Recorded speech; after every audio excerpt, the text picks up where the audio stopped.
ایک بہت پیارا واقعہ، عبد المالک مجاہد حافظہ اللہ تعالی، بہت اچھے عالم دین ہیں، ریاض میں رہائش ہے، اور دنیا کے تقریباً ہر ملک کے اندر ان کی کتابوں کی دکان ہے دارالسلام کے نام پر۔ عبد المالک مجاہد ان کا نام۔ انہوں نے ایک کتاب لکھی دعاؤں کی قبولیت کے سچے واقعات۔ اس کے اندر ایک واقعہ لکھا، وہ واقعہ مکے اور ریاض کے درمیان پیش آیا، اور اس وقت کی اخبارات میں بھی چھپا عرب کے اندر، اور میں نے اس کتاب سے پڑھا۔ وہ واقعہ بڑا اچھا ہے۔ نبی ایک تاجر کو، مکے کے تاجر کو خواب آیا۔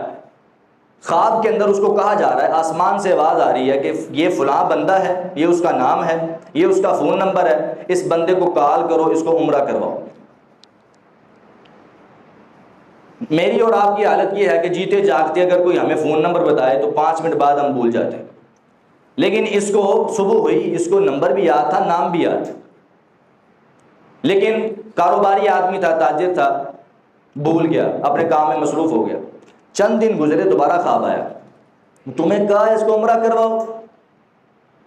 تو یہ صبح ہوئی، قاری صاحب کے پاس گیا، جا کے کہنے لگا قاری صاحب یہ مجھے خواب آیا۔ قاری صاحب نے کہا تمہارے پاس طاقت ہے، کروا سکتے ہو؟ جی جی الحمدللہ طاقت ہے، اللہ کا شکر، اللہ نے سب کچھ دیا ہے، کروا سکتا ہوں۔ تو پھر کروا دو۔ کہتا ٹھیک۔ واپس آیا، پھر کام میں مصروف ہو گیا۔ چند دن گزرے، دوبارہ خواب آیا، اور تمہیں کہا ہے اس کو عمرہ کرواؤ، عمرہ کیوں نہیں کرواتے؟ جب 3 مرتبہ خواب آیا نا، تو اس کے دل میں بات ہے کہ کوئی بات ہے، یہ ایویں نہیں خواب آ رہا۔ صبح ہوئی، اس نے فون کیا، یہ آپ کا نمبر ہے؟ جی میرا نمبر ہے۔ یہ آپ کا نام یہ ہے؟ جی یہ ہے، میں آپ کو عمرہ کروانا چاہتا ہوں۔ کہنے لگا آپ بھول گئے ہیں، آپ نے کسی اور کو کال کرنی ہوگی، آپ کا تو میرا کوئی تعلق ہی نہیں ہے، آپ نہ مجھے جانتے ہیں نہ میں آپ کو جانتا ہوں، آپ کیسے کہہ سکتے ہیں؟ کہتے نہیں تمہارا نام یہی ہے؟ جی نام یہی ہے۔ نمبر بھی تمہارا ہے؟ جی میرا ہے، میں تمہیں عمرہ کروانا چاہتا ہوں۔ زیادہ اصرار کے بعد کہنے لگا اگر آپ کروانا ہی چاہتے ہیں تو میری ایک شرط ہے کہ آپ میرے گھر سے آ کے ریاض سے مجھے لے جائیں، مکی اور ریاض کا بڑا فاصلہ ہے، آپ یہاں پہ آ کے مجھے لے جائیں، پھر یہاں پہ دوبارہ چھوڑ جائیں تو ٹھیک ہے، اگر آپ وعدہ کرتے ہیں کہ مجھے گھر میں چھوڑ کے جائیں گے تو ٹھیک ہے آپ کروا دیں، میں نے تو آپ کو کہا ہی نہیں۔ کہتے ٹھیک ہے تم تیار ہو، میں آ رہا ہوں۔ اس نے گاڑی پکڑی، ادھر گیا، جگہ طے ہو گئی تھی، وہ وہاں پہ پہنچا، تو اس نے جب اس کو دیکھا نا تو کہنے لگا اس کو عمرہ کروانا؟ حیران ہو گیا، اپنے آپ سے پوچھنے لگا یہ ہے جو عمرہ کرے گا؟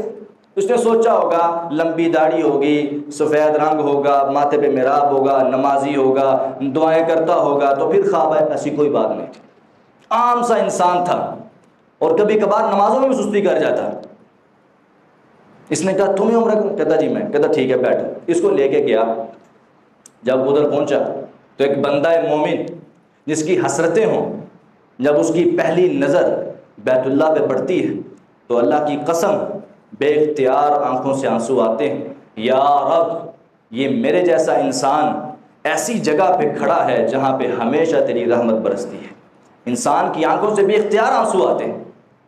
دعا کریں اللہ تعالی ہم سب کو حج اور عمرے کی بار بار سعادت نصیب فرمائے، اور جو حج کر کے آئے ہیں اللہ تعالیٰ ان کا حج اپنی بارگاہ میں قبول و منظور فرمائے۔ یہ جب وہاں پہ پہنچا تو اس نے دیکھا کہ اس کی حالت یہاں پہ بھی نہیں بدلی۔ جس طرح ایک بندہ مومن کی حسرت ہوتی ہے، یہ بالکل ایسے عام سا انسان ایک عام سی جگہ پہ گیا، ویسے ہی ہے، اس کی حالت نہیں بدلی۔ یہ بندہ جو لے کے جانے والا تھا بڑا پریشان ہوا کہ اس کی حالت یہاں بھی نہیں بدلی، یہ کیسا انسان؟ کہنے لگا جیسے میں نے طواف کیا اس نے بھی طواف کیا، جیسے میں نے چکر لگائے اس نے بھی لگائے، میرے پیچھے پیچھے جو کر رہا تھا یہ بس، خود اس کی کوئی حسرت نہیں تھی۔ کہتے میں صفا مروہ کی سعی کے لیے کیا یہ بھی میرے ساتھ چلا گیا۔ کہتے میں دل میں بڑا پریشان سا ہوا کہ میں نے وقت ہی ضائع کیا ہے، بڑا پریشان سا ہوا۔ کہتا الغرض عمرہ مکمل ہوا، بعد میں کھانا کھایا، کہتا چلیں؟ کہتا چلیں۔ جب گاڑی میں بیٹھنے لگے نا تو کہنے لگا اگر تم مجھے تھوڑی سی مہلت دے تو میں 2 رکعت نفل نماز نہ پڑھ لوں۔ کہتا اس سے بڑی بات کیا ہو سکتی ہے، میں تو سوچ رہا تھا تیرے دل میں کوئی حسرت ہی نہیں ہے، کوئی خوشی نہیں ہے، تو آیا کہاں پہ ہے اور تیری حسرت ہی کچھ نہیں ہے۔ ٹھیک ہے جا کے پڑھ، کہتا اندر جا کے پڑھ لوں۔ کہتا پڑھ۔ اصل میں گناہ کر کر کے اس کے دل پہ زنگ چڑھ چکا تھا، اس کا دل زنگ آلود ہو چکا تھا۔ نبی علیہ السلام نے فرمایا تھا عمرہ انسان کی زندگی کے پچھلے سارے گناہوں کو معاف کر دیتا۔ جب یہ عمرہ کر رہا تھا تو اس کے دل سے زنگ اتر رہا تھا. جب عمرہ مکمل ہو گیا، گناہوں سے پاک صاف ہو گیا، اب وہ جو ایمان کی چنگاری اندر جو تھی وہ جل کے کہتی ہے اتنی دور سے آیا ہے تو آ کے اپنے بیت اللہ کے سامنے 2 رکعت نفل نماز ہی پڑھ لے. اس کے دل میں خیال آیا، اندر جا کے نفل نماز شروع کی. جب گناہوں سے بندہ پاک ہو، ایمان اس کا بڑا ہو، تو انسان جب اللہ تعالیٰ کے سامنے کھڑا ہوتا ہے تو اتنی لذت آتی ہے کہ جس کا کوئی سوال ہی پیدا نہیں ہوتا. اتنی اللہ تعالیٰ کے سامنے کھڑا ہوا، بیت اللہ کے بالکل سامنے، قیام کیا تو بہت لمبا قیام کیا، اس کے بعد رکوع کیا، وہ بھی اس سے لمبا ہوا، رکوع کے بعد سجدہ کیا. جب اللہ تعالیٰ کے ساتھ راز و نیاز کی باتیں ہوئیں، سبحان ربی الاعلیٰ، سبحان ربی الاعلیٰ کی صدا لگی، سبحانک اللہم ربنا وبحمدک اللہم اغفر لی کی دعائیں کی، تو جب زیادہ دیر گزری تو اس بندے کو پریشانی ہوئی. یہ آگے بڑھا، اس نے اس کو اٹھانا چاہا، اس کی روح پرواز کر گئی تھی، سجدے میں فوت ہو گیا. اب اس کے تجسس اور بڑھ گیا، یہ کیا، یہ کون سا بندہ ہے؟ 3 دن مسلسل لگاتار خواب آیا، اس کے بعد میرے رب نے اس کو کہاں سے اٹھایا، اپنے گھر میں بلایا، عمرہ کروایا، عمرے کے بعد اس کو سارے کے سارے گناہوں سے پاک صاف کر کے نماز کی سجدے کی حالت میں اپنے پاس بلا لیا. یہ کیسا انسان ہے؟ اس کی کون سی ایسی نیکی ہے جو اللہ کو سب سے زیادہ محبوب؟ کہتا میں پتہ کر کے رہوں گا. بہرحال وہاں کا اصول ہے، جو بندہ وہاں پہ فوت ہوتا ہے اس کو وہی کفن دیتے ہیں، وہی دفن کرتے ہیں، غسل وغیرہ ہر چیز کا انتظام وہی کرتے ہیں. تو انہوں نے نا سارا انتظام کر کے جنازہ وہاں پہ پڑھا گیا. لاکھوں لوگوں نے جنازہ پڑھا. اگر اپنے علاقے میں فوت ہوتا تو کون پڑھتا؟ لاکھوں لوگوں نے جنازہ پڑھا وہاں پہ. اس کے بعد یہ انتظامیہ کے پاس گیا، جا کے کہنے لگا میں نے اس بندے سے وعدہ کیا تھا کہ میں تمہیں گھر واپس چھوڑ کے جاؤں گا، لیکن یہ وعدہ نہیں کیا تھا کہ زندہ کے مردہ. اب میں اس کا وعدہ نبھانا چاہتا ہوں، آپ مجھے اجازت دیں. ویسے بھی آپ کے ملک کا ہی باشندہ ہے. انہوں نے اجازت دے دی، اس نے سارا واقعہ سنایا، یہ گھر چلا گیا. وہاں پہ جنازہ پڑھا کے اس کو دفن کر دیا گیا. لیکن اس کے دل میں جو بات تھی، اس نے بعد میں اس کے نمبر پر کال کی، اس کی گھر والی نے کال اٹھائی، اس کو جا کے فون پہ کہنے لگا اے میری بہنا، میں تم سے ایک سوال کرنا چاہتا ہوں. میں نے اس کو عمرہ کروایا ہے، لیکن بظاہر کوئی نیکی مجھے اس کی نظر نہیں آ سکی کہ یہ کتنا، لیکن اللہ تعالیٰ نے اس کو اتنی عظیم موت دی ہے، مجھے اس کی وجہ بتاؤ، کیا وجہ ہے؟ اس نے کہا مجھے بھی کوئی اور نیکی نظر نہیں آتی، لیکن یہ ہے کہ 4 سال کا عرصہ گزر چکا ہے. 4 سال، 1 2 3 سال ہی، 4 سال کا عرصہ گزر چکا ہے. میری ساتھ والی ہمسائی بیوہ ہو چکی،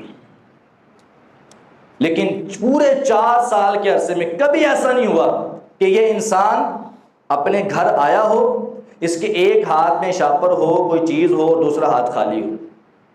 جب بھی کوئی چیز لایا ہے تو 2 حصوں میں. اگر اپنے گھر کے لیے کپڑے لایا ہے تو 2 حصوں میں. اگر اپنے گھر کے لیے یہ کھانا لے کر آیا ہے، راشن لایا ہے تو 2 حصوں میں. اگر اپنے گھر کے لیے یہ جوتے لے کر آیا ہے تو 2 حصوں میں. ایک شاپر اپنے لیے اور ایک شاپر ان کے لیے. پورے 4 سال میں اس نے اس بیوہ کو اس کے مطلب اپنے خامن کی کمی کا احساس نہیں ہونے دیا. ہر چیز اس نے پوری کی. جب بھی شاپر لے کر آتا، ایک اپنے گھر میں چھوڑ دیتا اور ایک گھر میں ان کے دروازے کے ساتھ لٹکا کے دروازہ کھٹکھٹا دیتا. وہ بھی اندر بیٹھ کے انتظار کر رہے ہوتے تھے. وہ دوڑتی آتی، وہ بیوہ جب آ کے شاپر پکڑتی تھی تو ایک دعا کرتی تھی، یا رب جس طرح یہ بندہ ہماری دنیا سنوار رہا ہے تو اس کی آخرت کو سنوار دے. کہتی اللہ کی قسم، اس بیوہ کی دعا نے اس بندے کی دنیا بھی بہتر کر دی ہے، آخرت بھی بہتر کر دی. متکسب المعدوم، بیواؤں کو کما کے دے گا، اللہ عظیم موت دے گا. یتیموں کا خیال رکھنا، اللہ تعالیٰ دنیا بھی بہتر کر دے گا، آخرت بھی بہتر کر دے گا.